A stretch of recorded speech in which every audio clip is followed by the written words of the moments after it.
So this is a talk on how to convert from phaco to SICS, when and what is the situation you are going to convert. So probable helping hand for a phaco surgeon is small incision cataract surgery. When do we convert? Whenever there is the rhexis which has gone radial, there is a PC tear, there is an impending nucleus drop and a loose bag or zonules. My concern when I am shifting from phaco to small incision cataract surgery is augmenting the anesthesia because the patient has to sit for a long haul. How do we augment the anesthesia? 1.5 ml of xylocaine is injected into the area where you are going to give the, where you are planning to do the small incision tunnel.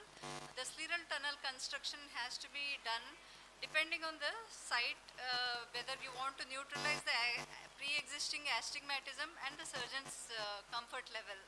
Shifting to the superior side, you are always worried that there is a side port which is sitting at the superior side, but don't be afraid, because when you create a self-sealing sclerocorneal tunnel, it is never going to coincide with your side port incision. It has to be seen that the globe is pressurized with viscoelastic, because hypotony could make things difficult for you. Generally plan the incision in size such a way that the entire nucleus is going to come without any difficulty, without causing any trauma to the endothelium.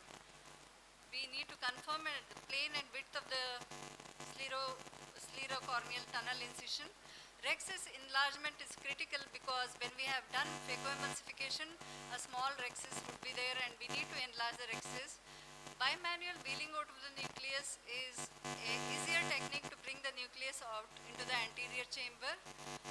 Coming to the first case here, as you can see, there is a small nucleus fragment onto the right hand side which tends to shift away from the view. As we replay this video, we can see that it is trying to sink inside the vitreous. Immediately I shift to the superior side.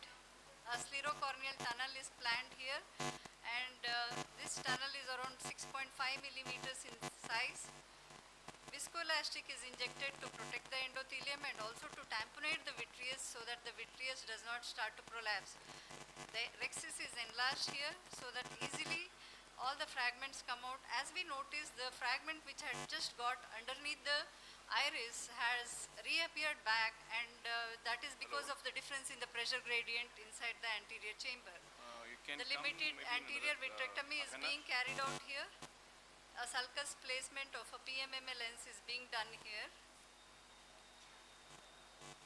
The final stages of vitrectomy is done because even at the end of the surgery, sometimes small vitreous strands come to the anterior chamber. This is a case of a Morgagnian cataract in an elderly lady patient. And here we see it is always difficult to get a rhexis in these patients, and this has shown a tendency to extend towards the equator and has gone towards the posterior capsule. The first initial step of phaco itself, I realized that everything is not going good with this surgery. So the immediate thing is you have to stop, take time to think what is the next step, logical step, and what is the safe thing to do for the surgeon is to convert this surgery into small incision. There is no heroism into continuing with phaco and causing a nucleus drop. At every stage we need to think and see whether this is the best possible step, and here sclerocorneal tunnel is being fashioned. The nucleus is small. Time? Yeah. Just within 2 minutes I finish.